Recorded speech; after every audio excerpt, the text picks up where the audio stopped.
الحمد لله نحمده ونستعينه ونستغفره ونؤمن به ونتوكل عليه ونعوذ بالله من شرور أنفسنا ومن سيئات أعمالنا من يهده الله فلا مضل له ومن يضلل فلا هادي له وأشهد أن لا إله إلا الله وحده لا شريك له وأشهد أن محمدًا عبده ورسوله اللهم صل على سيدنا ومولانا محمد النبي الأمي وعلى آله وصحبه وسلم تسليما أما بعد فأعوذ بالله من الشيطان الرجيم بسم الله الرحمن الرحيم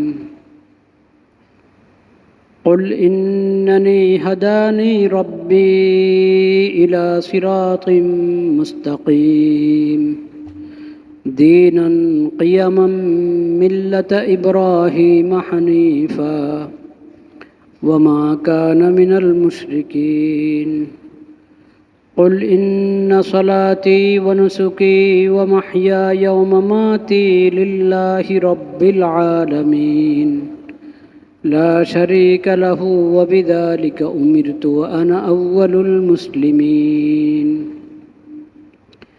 صدق الله مولانا العظيم وصدق رسوله النبي الكريم ونحن على ذلك من الشاهدين والشاكرين والحمد لله رب العالمين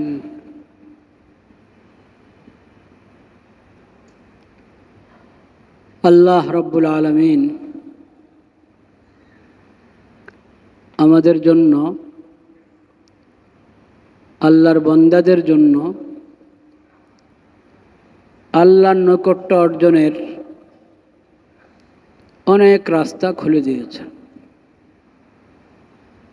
প্রতিটা নেক আমল আল্লাহর নৈকট্য অর্জনের রাস্তা।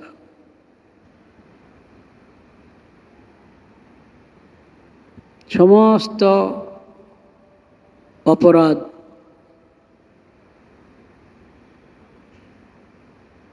যে কোনো অপরাধ থেকেই আমি বেঁচে থাকব, বিরত থাকব, সেটা আল্লাহর নৈকট্য অর্জনের রাস্তা। প্রতিটা নেক আমল আল্লাহর নৈকট্য অর্জনের রাস্তা এবং সমস্ত গুনাহ ত্যাগ করা। প্রতিটি গুনাহ যেটা থেকে আমি বেঁচে থাকতে পারলাম, বাঁচার চেষ্টা করলাম, সেটাই আল্লাহর নৈকট্য অর্জনের সূত্র।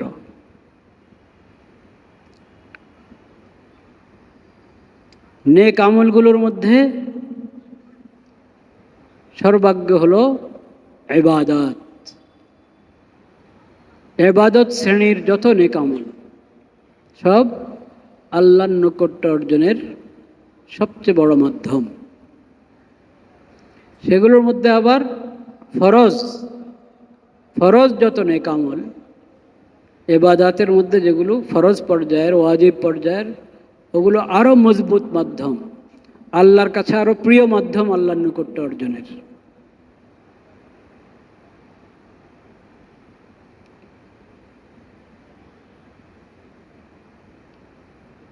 সেই ইবাদত শ্রেণীর যেসব নেক আমল, ওগুলোর গুরুত্বপূর্ণ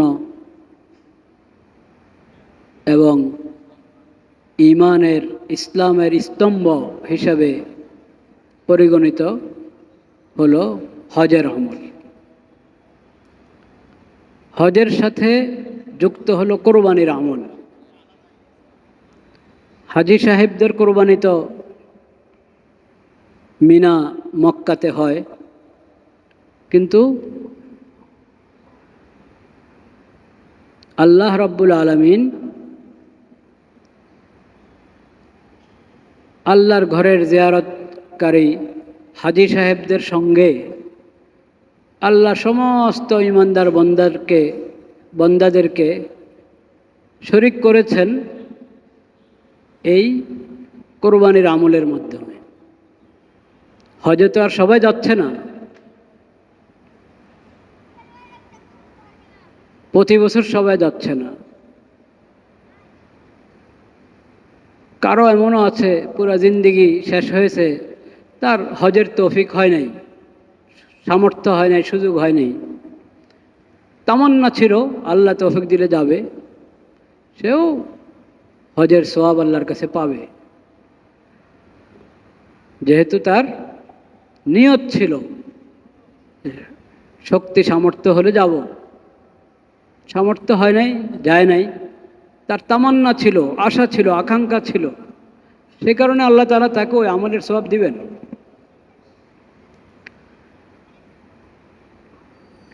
যাই হোক, তো যাদের হজের তৌফিক হয়েছে তারা তো আর প্রতি বছর যাচ্ছেন না। সামনে যাদের তৌফিক হবে তারাও প্রতি বছর যাচ্ছেন না। কিন্তু কোরবানির আমলটা এমন যে এর মাধ্যমে প্রত্যেক ইবাদতের মধ্যে, আমলের মধ্যে তো অনেক তাৎপর্য থাকে, অনেক হিকমত থাকে, আল্লাহ ভালো জানেন। একটা তাৎপর্য, একটা হিকমা কোরবানির আমলের মধ্যে এটাও হতে পারে যে আল্লাহ রাব্বুল আলামিনের মাধ্যমে আল্লাহ সব ইমানদার বান্দাদেরকে হাজী সাহেবদের সঙ্গে শরীক করে নিলেন। হাজী সাহেবরাও দরজুল হজে কোরবানি করছেন। আল্লাহর ইমানদার বান্দারা প্রত্যেকে যার যার জায়গায় তাদের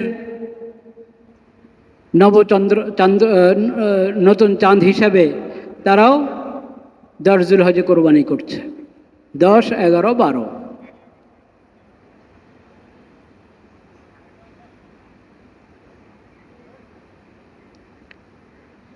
কোরবানির আমলের গুরুত্ব কোরবানির নাম থেকেই বোঝা যাচ্ছে। আমি বলেছিলাম হয়তো যে এটা আরবি কোরবান শব্দ থেকে কোরবানি আমরা বলি, কোরবান আরবিতে শব্দটা হলো কোরবান। ফার্সিতে, উর্দুতে, বাংলায় আমরা বলি কোরবানি। এরপরে আবার ফার্সি, উর্দু এবং বাংলায় কোরবানি শব্দের ভিন্ন আরেকটা অর্থ আছে, সেটা হলো ত্যাগ। ত্যাগ তিতিক্ষার অর্থ কোরবানি শব্দ ব্যবহার হয়।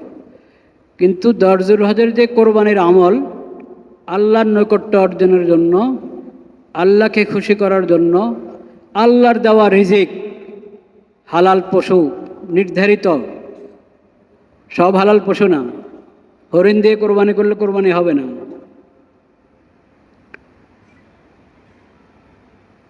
চার ধরনের পশু, একটা হলো উট এবং এই ধরনের, আর গরু, ছাগল। হলো না নাকি? চারটে হয়েছে তো। উট বা উটনি, গরু, গরুর সঙ্গে মহিষ, গরু মহিষ, আর দুম্বা, ছাগল, ভেড়া। এই ধরনের যেগুলো পালিত, মানুষ যেগুলো পালন করে, পোষে, এ ধরনের হালাল জানোয়ার।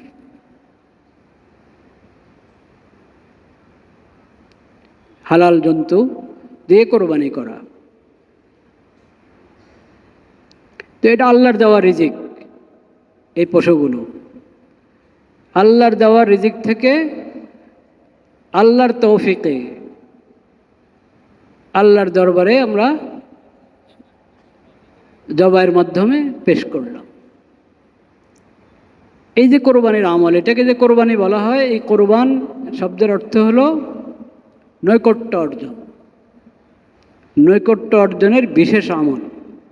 যে কোনো নেক আমলের দ্বারাই আল্লাহর নৈকট্য অর্জন করা যায়, কিন্তু জুলহজের 10, 11, 12 এই 3 তারিখে যার সামর্থ্য আছে সে পশু কোরবানির মাধ্যমে আল্লাহর নৈকট্য অর্জন করবে। এটা হলো আল্লাহর বিধান। ফসল্লি লিরব্বিকা ওয়ানহার, তোমার রবের জন্য সালাত আদায় করো, ওয়ানহার এবং কোরবানি করো। এই সালাত আদায়, এক তো 5 ওয়াক্ত ফরজ নামাজ আমরা আদায় করছি, কিন্তু ঈদের দিন, ঈদুল আজহার দিন বিশেষভাবে 2 রাকাত নামাজ আদায় করা হচ্ছে। ওই নামাজের পরে হলো কোরবানি করবে, নামাজের আগে না। নবী করিম সাল্লাল্লাহু আলাইহি সাল্লাম বলেছেন,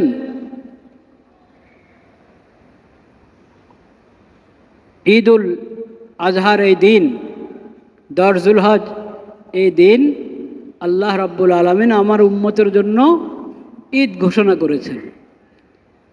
ঈদ ঈদ বানিয়েছেন এই দিনকে আমার উম্মতের জন্য। এই দিনের আমল হলো প্রথমে নামাজ, তারপরে কোরবানি। যদি নামাজ হওয়ার আগে, ঈদের নামাজ হওয়ার আগেই যদি কেউ কোরবানির পশু জবাই করলো, নবী করিম সাল্লাল্লাহু আলাইহি সাল্লাম বলেছেন, ফাইন্নাহু লাহমু শাতিন কদ্দামাহু লিআহলি, এটা কোরবানি হবে না,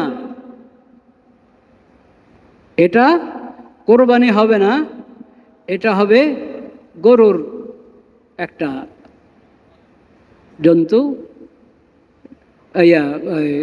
গোশতের একটা জন্তু, গোশত পাবে তুমি। গরু জবা করলা গরুর গোশত পাবে, ছাগল জবা করলা ছাগলের গোশত পাবে। গোশতর ব্যবস্থা হয়ে গেল, হালাল গোশতের ব্যবস্থা হয়ে গেল ঘরের জন্য, ঘরওয়ালাদের জন্য। কোরবানি হবে না এটা। কোরবানির নিয়ম আছে, কারণ কোরবানি ইবাদত। হালাল জন্তু জবাই করে, আল্লাহর নামে জবাই করে হালাল গোশত, আল্লাহর নেয়ামত ভক্ষণ করা, গ্রহণ করা, এটা তো সারা বছরে চলতে থাকে, সব সময় আছে এটা। ওটা তো আর কোরবানির ইবাদত না। কোরবানির ইবাদত হলো ঈদুল আজহার জুলহজ মাসের 10, 11, 12 এই 3 তারিখে। 10 জুলহজের শোভে সাদেক থেকে নিয়ে 12 জুলহজের সূর্য ডুবার আগ পর্যন্ত, মাগরিবের নামাজের সময় হওয়ার আগ পর্যন্ত, এই সময়ের ভিতরে কোরবানির আমল চলবে, দিন হোক রাত হোক। এবং সেটা হলো ঈদুল আজহার নামাজটা হয়ে যেতে হবে। ঈদুল আজহার নামাজ হয়ে যাওয়ার পর আপনার ঈদগাতে না হোক, আপনার ঈদগাতে না হলো কিন্তু অন্য ঈদগাতে নামাজ হয়েছে, ঈদের নামাজ হয়ে গেছে। সবচেয়ে ভালো তো হলো আপনি যে ঈদগাতে নামাজ পড়বেন, যেখানে নামাজ পড়বেন, আপনার নামাজ পড়ে গিয়ে আপনার কোরবানি করেন। কিন্তু আপনি হয়তো এমন ঈদগাতে পড়ছেন যেখানে একটু দেরিতে নামাজ হচ্ছে, এর আগে বিভিন্ন ঈদগাতে নামাজ হয়ে গেছে, ঈদের নামাজ হয়ে গেছে, তো আপনার অনুপস্থিতিতে আপনার ছেলে কোরবানি করে দিল, এটা হয়ে যাবে, অসুবিধা নেই। কিন্তু যেহেতু নামাজ হয়ে গেছে, ঈদের নামাজ হওয়ার পর কোরবানি হলে নবী করিম সাল্লাল্লাহু আলাইহি ওয়াসাল্লাম বলেছেন, ফাদালিকা নুসুকুন, এটা হলো কোরবানি। আর যদি আগেই কেউ জবা করে ফেললো, এত দেরি কে করে? নবী করিম সাল্লাল্লাহু আলাইহি ওয়াসাল্লাম বলেছেন, এটার দ্বারা নুসুক, কোরবানি আদায় হবে না। এটা হলো লাহমুন কদ্দামাহু লিআহলি, লাহমু শাতিন, এটা গোশত। গোশত খাওয়ার ফায়দা পাবে তুমি, কোরবানির সওয়াব পাবে না, এতে কোরবানির জিম্মাদারি আদায় হবে না। এটা এগুলো থেকে হলো আমরা আমাদের সবক গ্রহণ করতে হবে নিজের জিন্দেগির জন্য। যে কোনো কাজ নিজের মন মতে করলেই এটা ইবাদত হয় না। ইবাদত হবে আল্লাহ রাব্বুল আলামিন যেভাবে বিধান দিয়েছেন, নবী করিম সাল্লাল্লাহু আলাইহি সাল্লাম যে বিধান আমাদেরকে দেখিয়ে দিয়েছেন, শিখিয়ে দিয়েছেন, ওই তরিকা মতে, ওই বিধান মতে যদি হয় আমলটা, তাহলে ওটা ইবাদত, আল্লাহর কাছে কবুল হবে, নতুবা কবুল হবে না।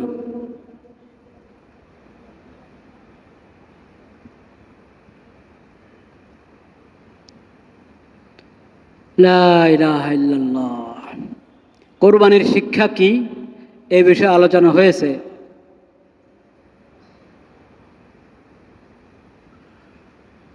আজকে ওই বিষয়ে নবী করিম সাল্লাল্লাহু আলাইহি ওয়াসাল্লামের একটি হাদিস স্মরণ করিয়ে দিচ্ছি। কেমন অনুভূতি নিয়ে, কেমন উপলব্ধি নিয়ে কোরবানির আমলটা করতে হয়। নবী করিম সাল্লাল্লাহু আলাইহি ওয়াসাল্লাম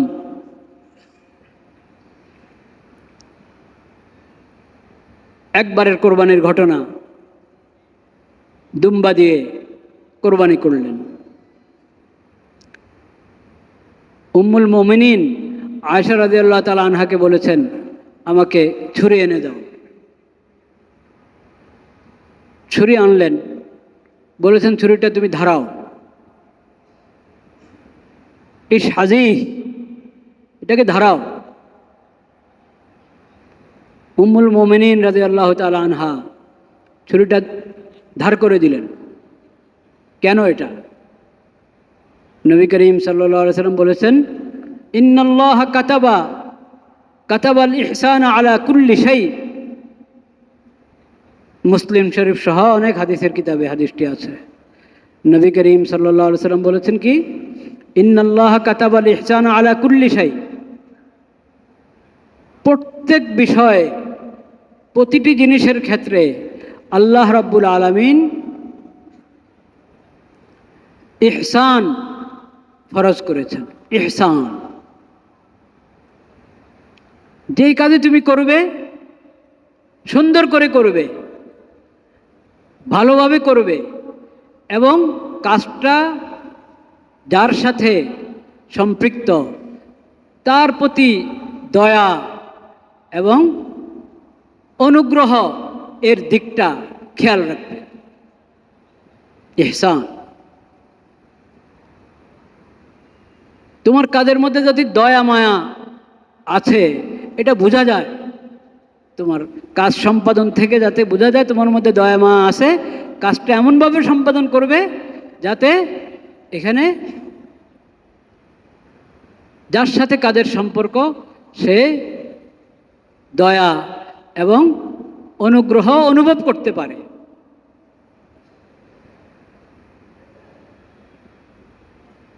এমনি তো ইহসান, দয়া করা, সব আল্লাহ সব মাখলুকের প্রতি দয়াবান হওয়া, দয়া করা, মায়া করা, এটা ইমানি সিফত, অনেক বড় ইমানি সিফত। ইরহামু মান ফিল আরজ ইয়ারহামুকুম মান ফিস সামা। নবী করিম সাল্লাল্লাহু আলাইহি ওয়াসাল্লাম অন্য হাদিসে বলেছেন, জমিনবাসীকে তুমি দয়া করো, জমিনে যারা আছে আল্লাহর যে মাখলুক আছে তাদের সঙ্গে তুমি দয়ার আচরণ করো। ইয়ারহামুকুম মান ফিস সামা। আসমান আল্লাহরাও তোমার সঙ্গে দয়ার আচরণ করবে। আসমান আল্লাহর যত মাখলুক আছে তারা তোমার প্রতি দয়া করবে। আর আসমান জমিনের মালিক এবং খালেক যে রব্বুল আলামিন, তিনিও দয়া করবেন তোমাদের প্রতি।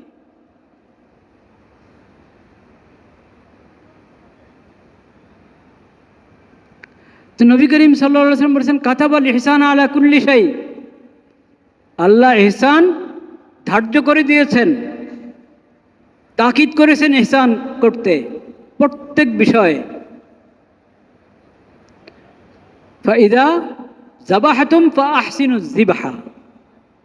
যখন জবাই করবে, কোনো পশু জবাই করছো, একটা মোরগ জবাই করছেন আপনি, একটা ছাগল জবাই করছেন, গরু জবাই, যেই একটা পাখি জবাই করছেন, জবাই যখন করবে ফাআহসিনুজ যিবহা,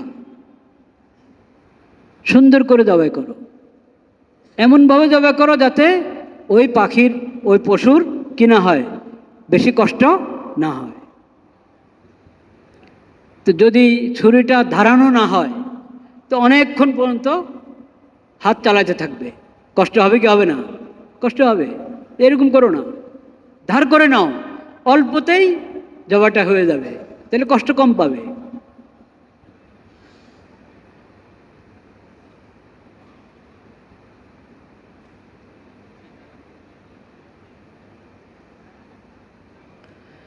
লা ইলাহা ইল্লাল্লাহ। এরপরে অতিরিক্ত 4টা রগ কাটা যাবে, 4টা রগ, কিন্তু এরপরও চালাচ্ছে ছুরি। হ্যাঁ, করে কি করেন এরকম? মানে জবাই হয়ে গেছে, তারপরও ছুরি চালাচ্ছে, আবার একবারই ছুরির আগা দিয়ে এই আঘাত করে। অন্যায়, অন্যায় এটা।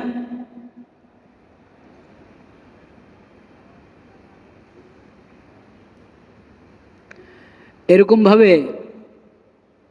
ঠান্ডা হতে হবে। জবাইয়ের পর পশুটা কি ঠান্ডা হয়ে যাবে, পুরা রূহ পুরা চলে যাওয়ার পর, ঠান্ডা হয়ে যাওয়ার পর এখন আপনি খালানোর কাজ শুরু করবেন।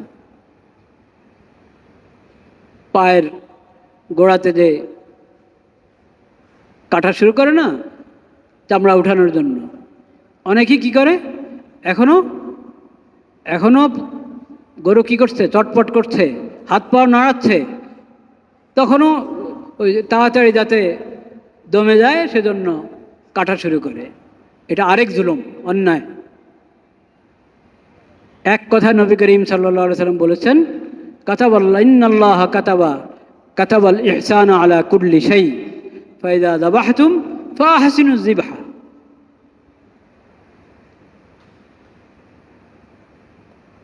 লা ইলাহা ইল্লাল্লাহ।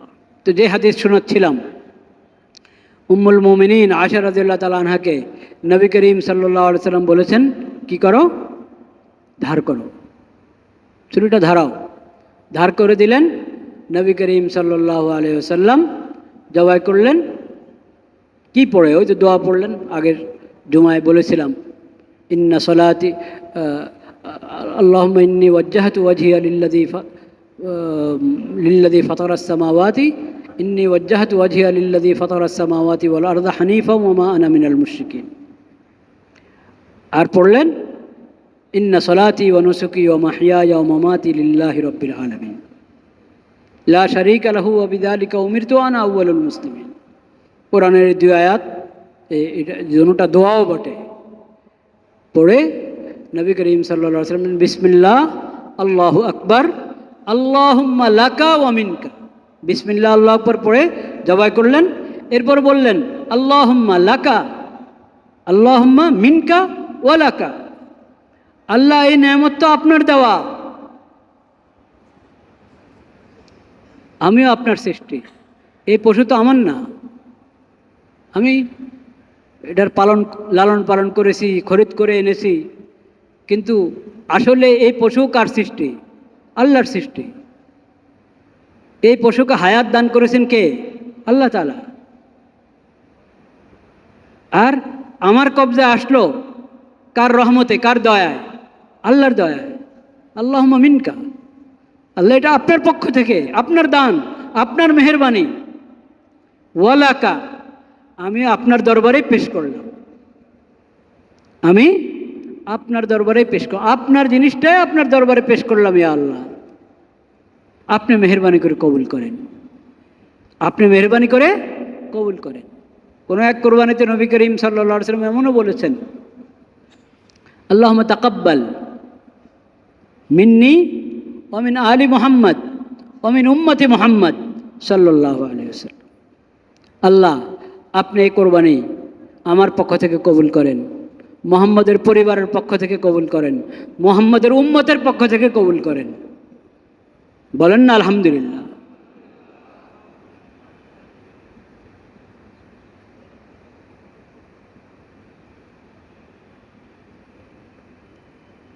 কোরবানি করছেন নবী করিম সাল্লাল্লাহু আলাইহি সাল্লাম, পুরো উম্মতকে শরীক করে নিলেন। এটা কি শুধু ওই সময়ের উম্মত না, কিয়ামত পর্যন্ত আগত সকল উম্মত? সকল উম্মতকে শরীক করে নিয়েছেন নবী করিম সাল্লাল্লাহু আলাইহি সাল্লাম তার কোরবানির মধ্যে। তো লাকা ওয়া মিনকা, এইখানে কোরবানির আরেকটা বড় তাৎপর্য নিহিত, যদি আমরা উপলব্ধি করতে পারি, অনুধাবন করতে পারি।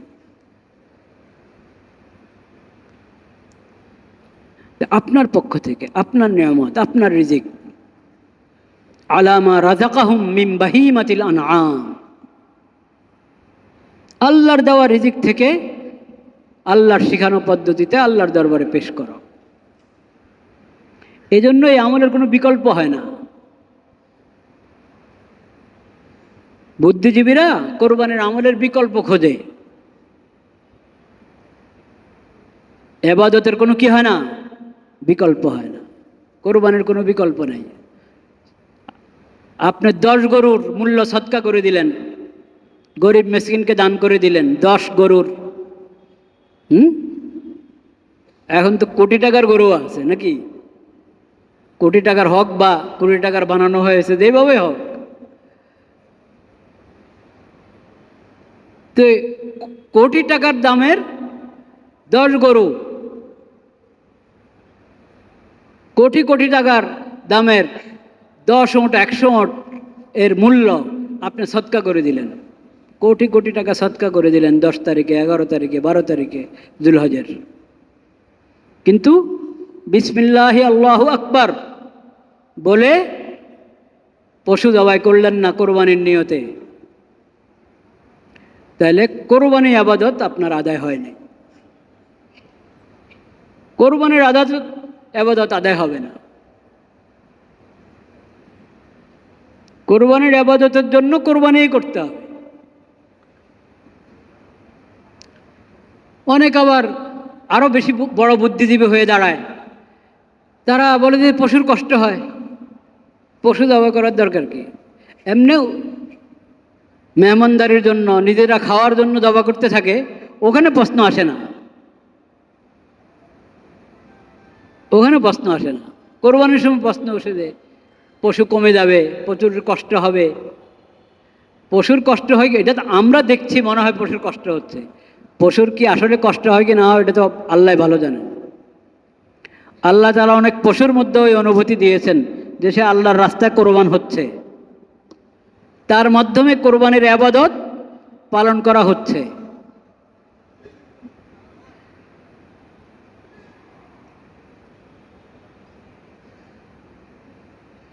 যে আল্লাহর রাস্তায় শহীদ হয়,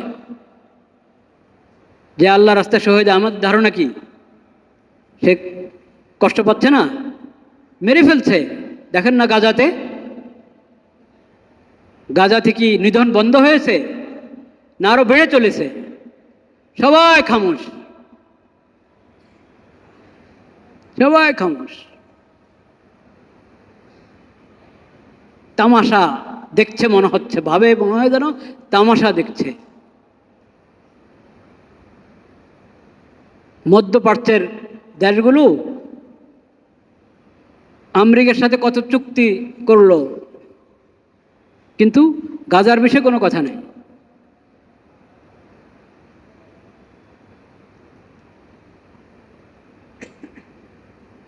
আমাকে একজন বলেছে যে আপনি ঘোষণা দেন গাজা থেকে সবাইকে আমরা এখানে বাংলাদেশে নিয়ে আসবো, শিশুদের কাফিল হয়ে যাবে, এতিমদের কাফিল হয়ে যাবে। অবশ্যই এই দেশের মানুষ প্রস্তুত আছে এটার জন্য, ঠিক না বে ঠিক? প্রস্তুত আছে, কিন্তু তারা আসবে? কখনো আসবে না। তারা আল্লাহর দেওয়া ভূমি ত্যাগ করবে না। আল্লাহর জন্য তারা শহীদ হয়ে যেতে পারে, কিন্তু আল্লাহর দেওয়া এই পবিত্র ভূমি তারা কি করবে না, ত্যাগ করবে না।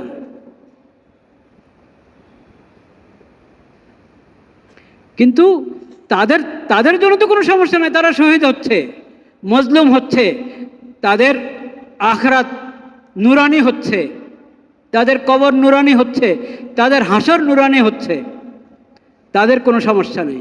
সমস্যা হলো পুরা মুসলিম বিশ্বের যারা তামাশা দেখছে বসে বসে, মুসলিম বিশ্বের সরকারগুলোর, যাদের কোনো টনক নড়াচড়ার কথা, তাদের মনে হয় কোনো অনুভূতি নেই, তাদের ইমানি গায়রত্ব অনেক দূরের কথা, মানবতা বোধে তাদের মরে গেছে।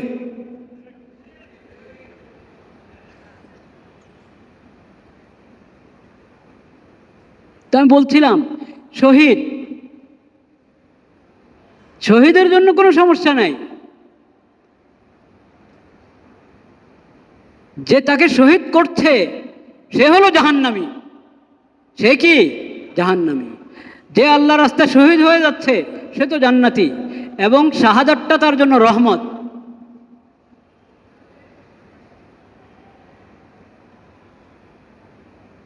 এমনি কাউকে হত্যা করলে সে হত্যা যে কষ্ট, শহীদকে আল্লাহ তাআলা ওই কষ্ট অনুভব করতে দেন না।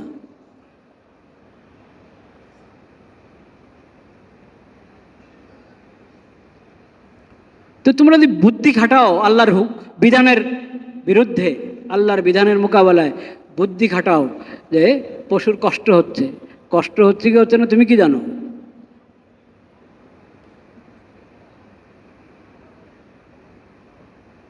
আর আল্লাহ পশুরও খালেক, কোরবানির যে পশু কোরবানিতে দেওয়া হচ্ছে ওই পশুর খালেক কে? মালিক কে? আল্লাহ। আমারও খালেক, আমারও কি মালিক। আল্লাহ আমাকে হুকুম করেছেন, আমি আল্লাহর হুকুম পালন করছি। এটা হলো মুমিনের দেখার বিষয়, এটা হলো মুমিনের দেখার বিষয়। ফালাম্মা আসলামা ওয়াতাল্লাহু লিল জাবিন। কোরআন কারিমে ইব্রাহিম আলাইহিস সালাম এর কোরবানির ঘটনা তো আছে। 23 নম্বর পারা সূরা সাফফাতে ইব্রাহিম আলাইহিস সালামের কোরবানির ঘটনা। আল্লাহ তাআলা ইব্রাহিম আলাইহিস সালাম আল্লাহর রাস্তায় যত ত্যাগ তিতিক্ষা, যত মুজাহাদা করলেন ইবাদতের লাইনে এবং দাওয়াতের লাইনে, ইবাদত এবং দাওয়াতের লাইনে, দ্বীনের তালিমের লাইনে,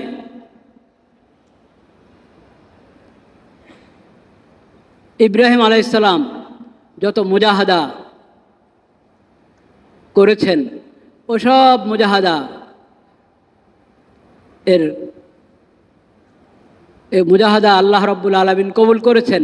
আল্লাহ খুশি হয়ে সুসংবাদ দিলেন ইব্রাহিম আলাইহিস সালামকে, ফাবাশশারনাহু বিগুলামিন হালিম। সন্তান হচ্ছিল না,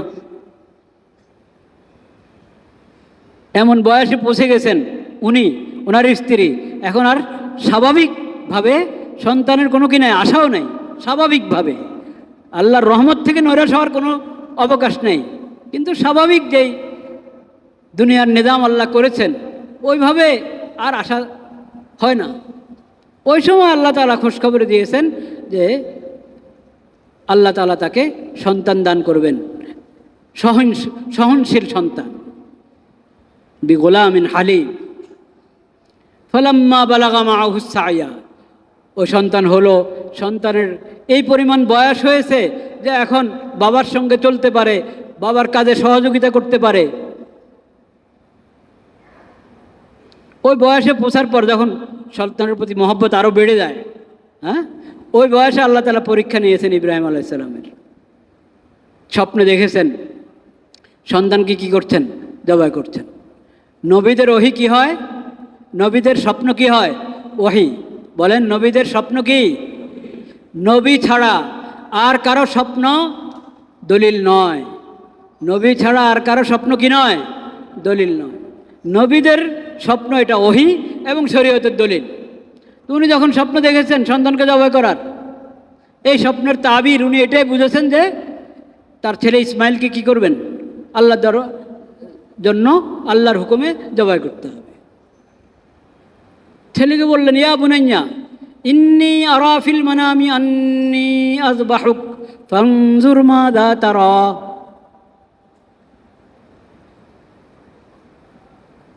হে বৎস, আমি স্বপ্নে দেখেছি যে আমি তোমাকে জবাই করছি, এখন তুমি ভেবে দেখো তোমার কি মতামত। এর মানে না যে ইসমাইল অমত করলে উনি আর আমল করতেন না, তা না। এটা আমল করার সহজ পদ্ধতি। এটা যার সঙ্গে সম্পৃক্ত তাকে আগে থেকে বলে নিল, আর তারও একটা পরীক্ষা হয়ে গেল। কি বলেছেন ইসমাইল? ইয়া আবাতি ফাআল মা তুমার, ইয়া আবাতি ফাআল মা তুমার। বাবা, আপনি যা আপনাকে নির্দেশ করা হয়েছে তা আপনি করেন। সাতাজিদুনি ইনশাআল্লাহু মিনাস সাবিরিন।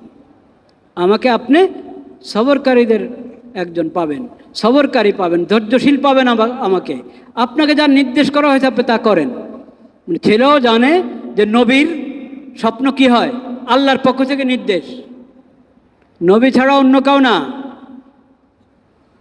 এখন যদি কোনো মানুষ স্বপ্নে দেখে, একবার না, দুইবার না, 3 বার, 10 বার, 12 বার স্বপ্নে দেখলো তার ছেলেকে সে জবাই করছে, জায়েজ হবে জবাই করা? হারাম। এরকম স্বপ্ন দেখলে আপনি কোরবানি করেন, ঈদুল আজহাতে ডবল কোরবানি করেন, করা জরুরি না, করলে করেন।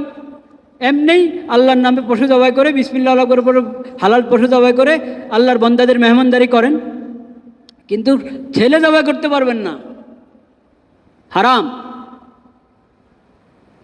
ওটা তো নবীর স্বপ্ন ছিল, নবীর স্বপ্ন, আল্লাহর পক্ষ থেকে নির্দেশ। ওই ছেলে, উনি বলেছেন ইন্নি আরা, আমি তো স্বপ্নে দেখেছি। ছেলে বলছে তোমার, আপনাকে আল্লাহর পক্ষ থেকে যা নির্দেশ করা হয়েছে আপনি তা পালন করেন। সাতাজিদুনি ইনশাআল্লাহু মিনাস সাবিরিন, আপনি আমাকে ধৈর্যশীল পাবেন ইনশাআল্লাহ। ফালাম্মা আসলামা ওয়াতাল্লাহু লিল জাবিন, আসলামা, বাবা এবং সন্তান দুজন প্রস্তুত হয়ে গেলেন আল্লাহর বিধান পালন করার জন্য। দুজন আল্লাহর বিধানের সামনে আত্মসমর্পণ করলেন। ছেলেও জবা হতে প্রস্তুত, বাবাও তাকে জবা করতে প্রস্তুত। ফালাম্মা আসলামা, এবং কাত করে শোয়ালেন ইসমাইলকে, ইব্রাহিম আলাইহিস সালাম। ছুরি চালাবেন, তখন আল্লাহর পক্ষ থেকে আওয়াজ এসেছে, ওহী এসেছে, ওয়ানাদাইনাহু আন্না ইব্রাহিম কদ সাদ্দাকতা রুয়া ইন্না কাযালিকা নাজজিল মুহসিনিন। আল্লাহর পক্ষ থেকে আওয়াজ আসলো যে এটা তো পরীক্ষা, এটা তোমার জন্য একটা পরীক্ষা ছিল, তুমি পরীক্ষায় সফল হয়েছ, প্রস্তুত হয়ে গেছো তুমি, তোমার ছেলেও প্রস্তুত হয়েছে জবা হতে, তুমি জবা করতে প্রস্তুত হয়ে গেছো। এটা তোমাদের জন্য ইন্না হাযা লাহুয়াল বালাউল মুবিন, এটা পরীক্ষা ছিল, তুমি পরীক্ষায় সফল হয়েছ, তুমি তোমার স্বপ্ন সত্য করে দেখিয়েছ। কি অর্থ? অর্থাৎ আমি সন্তুষ্ট, আমি কি সন্তুষ্ট, তোমাকে যা বলা হয়েছে, এত কঠিন পরীক্ষা, তারপরও তুমি আমল করতে প্রস্তুত হয়ে গেছো, আমি এতে সন্তুষ্ট। কিন্তু সন্তানকে জবাই করতে হবে না, সন্তানের জায়গায় জবাই করার জন্য আল্লাহ তাআলা পাঠিয়ে দিলেন বেহেশত থেকে, দুম্বা পাঠিয়ে দিলেন আল্লাহ তাআলা। সেই দুম্বা ইসমাইলের জায়গায় কি হয়েছে, জবাই করা হয়েছে। ওয়াফাদাইনাহু বিযিবহিন আযীম, মহান কোরবানির জানোয়ার জবাই করার জন্য আল্লাহ তাআলা আসমান থেকে পাঠিয়ে, জান্নাত থেকে পাঠিয়ে দিলেন দুম্বা, ওই দুম্বা জবাই করা হয়েছে। সেই দুম্বার শিং বাইতুল্লাহতে লাগানো ছিল অনেক বছর পর্যন্ত, আমাদের নবীজির জামানা পর্যন্ত ছিল। নবীজির ইন্তেকালের পরে কোনো এক সময় একটু বাইতুল্লাহর মসজিদে হারামের ওখানে আগুন লেগেছিল, সেই দুর্ঘটনায় ওই শিংটাও পড়া গেছে। নতুবা ওই শিং, ওই দুম্বার শিং যেটা ইসমাইল আলাইহিস সালামের জায়গায় বদলায় আল্লাহ তাআলা পাঠিয়েছেন সন্তানের বদলে, যেই কোরবানি হয়েছে দুম্বা, সেই দুম্বার শিং বাইতুল্লাহতে ছিল বছরকে বছর, শত শত বছর, বরং হাজার হাজার বছর। এটা হলো কোরবানি। তাইলে আরেক শিক্ষা কি পেলাম, যেটা আগেও আমরা আলোচনা করেছি, আসলামা, আল্লাহর বিধানের সামনে কি আত্মসমর্পণ। কঠিন থেকে কঠিন বিধান, সন্তানকে জবাই করে দেওয়া। এমন সন্তান 80-90 বছর পরে যে সন্তান পেলেন, এবং এই বয়সে যে উঠতি বয়স, এখন বাপের সহযোগী হয়ে বাপের সাথে এদিকে যায় সেদিকে যায়, ওই বয়সে যখন দোনো দিক থেকে পুরো আকর্ষণ একজনের আরেকজনের প্রতি, ওই সময় আল্লাহর হুকুম এসেছে জবাই করো, প্রস্তুত জবাই করতে। তো আল্লাহ এই পরীক্ষা তো আর আমাদের থেকে নেন নাই, নিয়েছেন না, নেবেন কখনো? সন্তান জবাই করো, এই পরীক্ষা নেন নাই। কিন্তু আমাদের পরীক্ষা কি? আল্লাহর বিধান মেনে চল, আর আল্লাহর বিধান মেনে চল। সন্তানের বিষয়ে আল্লাহর পরীক্ষা আছে, সন্তানের বিষয়ে আল্লাহর কি আছে? পরীক্ষা আছে। বলেন তো কি পরীক্ষা সন্তানের বিষয়? সন্তানের বিষয়ে আল্লাহর পরীক্ষা নাই? হ্যাঁ, আছে। ইন্নি ইন্নি নাদারতু লির-রহমানি আলেম উম্মে, হ্যাঁ, নাদারতু লাকা মা ফি বাতনি মুহাররারা। সন্তানের বিষয় পরীক্ষা হলো তুমি সন্তানকে আল্লাহর জন্য অক্ফ করে দাও। সন্তানের লালন পালন, সন্তানের ভবিষ্যৎ আল্লাহর বিধান মোতাবেক নির্ধারণ করো। এটা হলো সন্তানের ব্যাপারে পরীক্ষা। সন্তান কোরবান করতে হবে না, সন্তান আপনার। কিন্তু এই সন্তান যদি আপনার কবরে কাজে আসতে হয়, হাসরে এই সন্তান যদি আপনার কাজে আসতে হয়, জান্নাতে এই সন্তান যদি আপনার কাজে আসতে হয়, তাইলে নিয়ম কি? এই সন্তানকে আল্লাহর জন্য কি করে দিবেন? অক্ফ করে দিবেন। অক্ফ, আল্লাহর দ্বীনের জন্য অক্ফ করে দিবেন।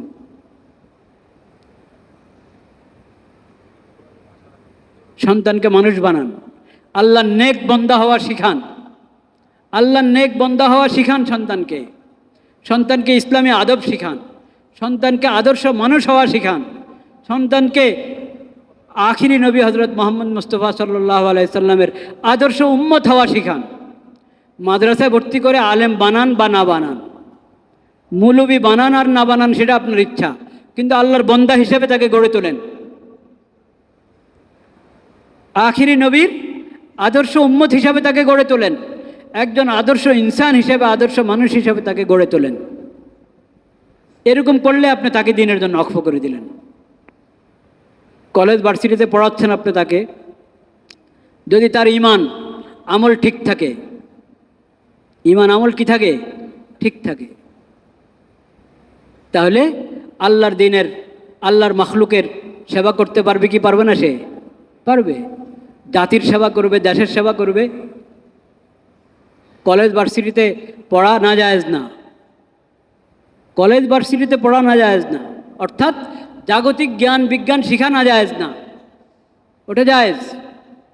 কিন্তু জাগতিক জ্ঞান বিজ্ঞান শিখতে হবে এমনভাবে যাতে নিজের ঈমান নষ্ট না হয়, ঈমান নষ্ট না হয়। জাগতিক জ্ঞান বিজ্ঞান এমনভাবে শিখতে হবে যাতে নিজের সিরত নষ্ট না হয়, আখলাক নষ্ট না হয়, চরিত্র নষ্ট না হয়। ওইভাবে জাগতিক জ্ঞান বিজ্ঞান শিখতে হবে। জাগতিক জ্ঞান বিজ্ঞান শিক্ষা করা এটা দোষের কিছু না, এটাও একটা কাজ। এটাও একটা কাজ, এটার জরুরতও আছে। শরীয়ত কখনো এটার জরুরতকে অস্বীকার করে নাই।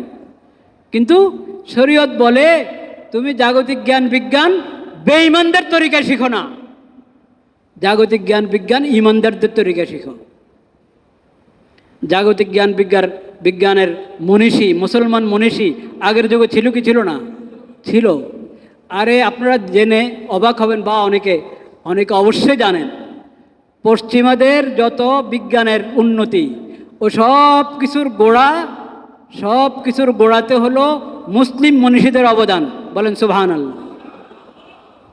আল্লাহ যদি হায়াতে রাখেন, কোনো জুমাতে, এক জুমাতে না, এটা তো কয়েক জুমার আলোচনা, কয়েক জুমা, মাসকে মাস আলোচনা করতে হবে যে জাগতিক জ্ঞান বিজ্ঞানের মধ্যে মুসলিম মনীষীদের কী অবদান এবং পশ্চিমাদের বিজ্ঞান উন্নতির ক্ষেত্রে মুসলিম মনীষীদের কী অবদান। এটা লম্বা একটা বিষয়, অনেকে জেনেও বুঝতে চায় না, আর অনেকে আছে এটার জানেও না, খবরে নাই। কারণ মুসলিম ইতিহাস, মুসলিম উম্মার ইতিহাস তারা নির্ভরযোগ্য সূত্র থেকে পড়ে না। মুসলিম উম্মার ইতিহাস পড়ে মুসলিম উম্মার দুশ্মন যারা, তাদের লেখা ইতিহাস থেকে ইতিহাস পড়ে। ভাইরা আমার, কোরবানের আরেকটা শিক্ষা বললাম, ফালাম্মা আসলামা ওয়াতাল্লাহু লিল জাবিন। আপনি নিজে এবং সন্তানকে আল্লাহর জন্য অক্ফ করে দেন, আল্লাহর জন্য অক্ফ করে দেন। কিভাবে অক্ফ করতে হবে সংক্ষেপে আজকে বলছি, বিস্তারিত আল্লাহ হায়াত রাখলে পরে বলবো ইনশাআল্লাহ। অক্ফ করতে হবে আমি আল্লাহর বিধান মতে চলবো, আমার সন্তানও আল্লাহর বিধান মতে কি চলবে। আল্লাহ তাআলা সেই তৌফিক আমাদেরকে দান করেন। ওয়া আখিরু দাওয়ানা আলহামদুলিল্লাহি রাব্বিল আলামিন।